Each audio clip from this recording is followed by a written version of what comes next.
হুগলিতে তৃণমূল কর্মী খুনের ঘটনায় সিবিআই তদন্তের নির্দেশ দিল কলকাতা হাইকোর্ট। 2010 সালে তৃণমূল কর্মী রবিন ঘোষকে গুলি করে খুন করার অভিযোগ ওঠে জঙ্গিপাড়া থানার তৎকালীন ওসির বিরুদ্ধে। স্কুল নির্বাচনের সময় সিপিএম কর্মীদের সঙ্গে নিয়ে তৃণমূল কর্মীকে খুনের অভিযোগ। রাজ্যের আরও এক মামলায় এবার সিবিআই তদন্তের নির্দেশ দিল কলকাতা হাইকোর্ট। হুগলিতে 2010 সালে তৃণমূল কর্মী খুনের ঘটনায় এবার সিবিআই তদন্তের নির্দেশ আদালতের।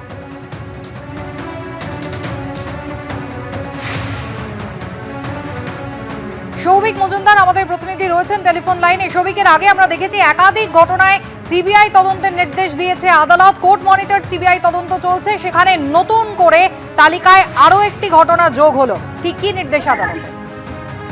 দেখো, 2010 সালে এই ঘটনা ঘটে, অর্থাৎ তার ঠিক 15 বছর পর 2025 সালে কলকাতা হাইকোর্ট এই খুনের মামলার ক্ষেত্রে সিবিআই তদন্তের নির্দেশ দিয়েছে। এখন 14ই ফেব্রুয়ারি 2010 অভিযোগ ছিল সেই সময় হুগলির জাঙ্গিপাড়া থানা এলাকার প্রসাদপুর উচ্চ বিদ্যালয় বা প্রসাদপুর হাই স্কুলে অভিভাবক প্রতিনিধি নির্বাচন চলছিল এবং সেই সময়ই একেবারে লিখিত অভিযোগ যে সিপিআইএম এর কয়েকজন কর্মী সমর্থককে নিয়ে তৎকালীন জাঙ্গিপাড়া থানার যিনি ওসি ছিলেন সেই ওসি তাপস চক্রবর্তী, তিনি সেই সময় একেবারে স্কুলের ভেতর প্রবেশ করেন এবং কার্যত পয়েন্ট ব্ল্যাঙ্ক রেঞ্জ থেকে এবং সরকারি বন্দুক থেকে এই তৃণমূল কর্মী রবিন ঘোষকে গুলি করা হয় এবং তারপরে তার মৃত্যু হয়। সেই মৃত্যুর ঘটনার পরে থানায় অভিযোগ দায়ের হয় এবং উচ্চপদস্থ পুলিশ কর্তাদের কাছে একেবারে নাম করে যে একজন পুলিশ কর্মীর সরকারি বন্দুক থেকে এই ধরনের হত্যাকাণ্ড ঘটানো হয়েছে। তারপরেও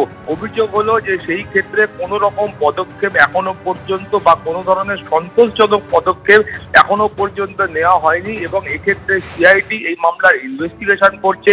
এই মামলাতে এটাও বলা হয়েছিল যে কার্যত 3বার এই মামলার রিইনভেস্টিগেশন হয়েছে, কিন্তু তারপরেও কিন্তু কোনো ধরনের পদক্ষেপ এই মামলার ক্ষেত্রে গ্রহণ করা হয়নি। ফলে পরিবারের বক্তব্য, যেভাবে রাজ্য পুলিশ বা সিআইডি তদন্ত করছে সেই তদন্তে তারা একেবারেই খুশি নন। ফলে সেই কারণেই তারা কলকাতা হাইকোর্টে তারা প্রাথমিক পর্যায়ে যে মামলা করেছিলেন সেই মামলার যে আবেদন ছিল সেই আবেদনও কিন্তু পরবর্তী ক্ষেত্রে বদলানো হয় এবং কলকাতা হাইকোর্ট মনে করেছেন যে এই মামলার ক্ষেত্রে এই পর্যায়ে গিয়ে সিবিআইকে দেওয়াই উপযুক্ত হবে। ফলে সেই কারণেই মাননীয় বিচারপতি তীর্থঙ্কর ঘোষ তিনি কিন্তু সেই মামলার তদন্তভার সিবিআইকে দিয়েছেন। ফলে বলা হয়েছে যে অবিলম্বে সিআইডির হাতে যে নথি রয়েছে সেগুলো সিবিআইকে হস্তান্তর করতে হবে। তারপরে সিবিআই গোটা বিষয়টা খতিয়ে দেখে অতি দ্রুততার সঙ্গে এই মামলার ক্ষেত্রে যা যা পদক্ষেপ গ্রহণ করার আছে সেই পদক্ষেপ গ্রহণ করবে, এটাই কিন্তু আজকের নির্দেশে বলা হয়েছে। একেবারে সৌভিক, তুমি আমাদের সঙ্গে থাকো। অর্থাৎ দীর্ঘদিন ধরে সিআইডি তদন্তের ওপরে কিন্তু অনাস্থা প্রকাশ করলো কলকাতা হাইকোর্ট। পরিবার অসন্তোষ প্রকাশ করেছে, তারা আদালতের দ্বারস্থ হয়েছে। 2010-এর একটি খুনের ঘটনা, যেখানে তৃণমূল কর্মীকে খুনের ঘটনায় জাঙ্গিপাড়ার তৎকালীন ওসির বিরুদ্ধে খুনের অভিযোগ ওঠে, সেই ঘটনায় এবার সিবিআই তদন্তের নির্দেশ দিল কলকাতা হাইকোর্ট। সৌভিক মজুমদার রয়েছেন আমাদের সঙ্গে টেলিফোন লাইনে। সৌভিকের আগে আমরা দেখেছি সেই সারদা থেকে শুরু করে একের পর এক সিবিআই তদন্ত, কোর্ট মনিটর সিবিআই তদন্তের নির্দেশ হয়েছে, আর সেখানে এবার হুগলির এই ঘটনা যোগ হলো। কতদিন ধরে এই ঘটনার তদন্তভার সিআইডি চালাচ্ছে এবং কি কারণেই বা পরিবার অসন্তোষ প্রকাশ করে আদালতের দ্বারস্থ হয়? দেখো, পরিবারের অসন্তোষের জায়গা একটাই ছিল যে এই ঘটনাটা ঘটেছে কোনো ধরনের দুষ্কৃতির হাতে নয়। কিছু সিপিআইএম এর কর্মী সমর্থক যাদেরকে পরিবার দুষ্কৃতী বলে আখ্যা দিচ্ছেন, সেই সিপিএম কর্মী সমর্থকদের সঙ্গে নিয়ে তৎকালীন একজন পুলিশ আধিকারিক বা পুলিশ কর্মী এবং তিনি ওসি পদমর্যাদার সেই পুলিশ কর্মী তার সরকারি যে রিভলভার বা সরকারি যে বন্দুক আছে সেই বন্দুক থেকে তিনি সরাসরি গুলি করলেন এবং সেখানে দেখা গেল যে একটা উচ্চ বিদ্যালয় বা একটা হাই স্কুলের শুধুমাত্র অভিভাবকদের প্রতিনিধি পরিচালন সমিতিতে কে থাকবে সেই নিয়ে একটা নির্বাচন ঘটছিল এবং সেই ধরনের একটা নির্বাচন যেখানে কার্যত খুব একটা অশান্তির অভিযোগ আসছে তেমনটা ছিল না বলে পরিবারের দাবি। সেই ধরনের নির্বাচনে তৃণমূল করার অপরাধে সিপিএম কর্মীদের নির্দেশে এই ওসি তিনি গুলি চালিয়েছেন বলে অভিযোগ করা হয়েছিল। ফলে সেখানে তারা বারবার বলছিলেন যে যখন একজন সরকারি আধিকারিকের বিরুদ্ধে একজন পুলিশ কর্মীর বিরুদ্ধে অভিযোগ ওঠে সেই সময় এই মামলার তদন্ত কিন্তু কখনোই সঠিক পথে পরিচালিত হয়নি এবং তারা অভিযোগ করেছেন যে উচ্চপদস্থ সমস্ত যারা পুলিশ কর্মী ছিলেন সেই পুলিশ কর্মীদের কাছেও পরিবারের তরফ থেকে অভিযোগ জানানো হয়েছিল। সেই অভিযোগ জানাবার পরও কার্যত কোনো রকম ফল মেলেনি, বা যে ফল মিলেছে সেই ফলে পরিবার আদৌ কখনো সন্তুষ্ট ছিলেন না।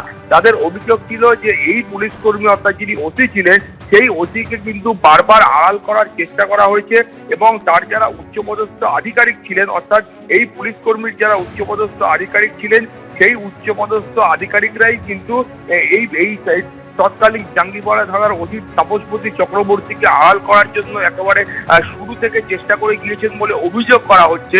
ফলে যেখানে পুলিশের বিরুদ্ধে অভিযোগ উঠছে সেখানে পুলিশের ভূমিকা নিয়ে তারা সন্দেহ প্রকাশ করেছিলেন।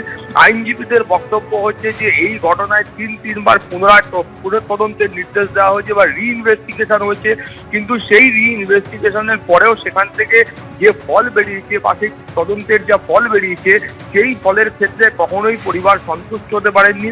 তাদের বক্তব্য ছিল এই তাপসপতি চক্রবর্তী যিনি তৎকালীন জাঙ্গিপাড়া থানার ওসি ছিলেন সেই ওসির বিরুদ্ধে কার্যত কোনো পদক্ষেপই দেওয়া হয়নি, বা যে সামান্য পদক্ষেপ নেওয়া হয়েছে সেটা শুধুমাত্র আইওয়াশ বলে পরিবার মনে করছেন, এবং সেই কারণেই তারা কিন্তু বারবার আদালতের কাছে বলেছিলেন যে তারা আদালতের কাছ থেকে ন্যায় বিচার চান, এবং তারা যেন এই পুলিশ আধিকারিকের বিরুদ্ধে এবং এই পুলিশ আধিকারিকদের যারা আড়াল করার চেষ্টা করছেন সেই সমস্ত ব্যক্তিদের বিরুদ্ধে আদালত যেন কড়া পদক্ষেপ নেয় সেই মর্মেও তারা কিন্তু আবেদন করেছিলেন। ফলে আমরা আজকে দেখলাম যে 14 ফেব্রুয়ারি 2010 থেকে প্রায় দীর্ঘ 15 বছর পরে কলকাতা হাইকোর্ট এই মামলার তদন্তভার সিবিআইকে দিয়েছেন, এবং কোর্ট আদালত আশা প্রকাশ করেছিলেন যে অতি দ্রুত এই মামলার ইনভেস্টিগেশন করতে হবে, এবং এই ইনভেস্টিগেশন শেষ করে সেটা যেন একটা স্বচ্ছ ইনভেস্টিগেশন হয় সেই মর্মে যেন সিবিআই এর আধিকারিকরা কাজ করেন সেই আশাও কলকাতা হাইকোর্ট আজকে ব্যক্ত করেছেন। ফলে অবিলম্বে সিআইডিকে সমস্ত ডকুমেন্ট হ্যান্ডওভার করতে হবে, তারপরে পরবর্তী পর্যায়ে সিবিআই এর যা পদক্ষেপ আছে সিবিআই সেগুলি গ্রহণ করবে। এবিপি আনন্দ, এগিয়ে থাকে, এগিয়ে রাখে।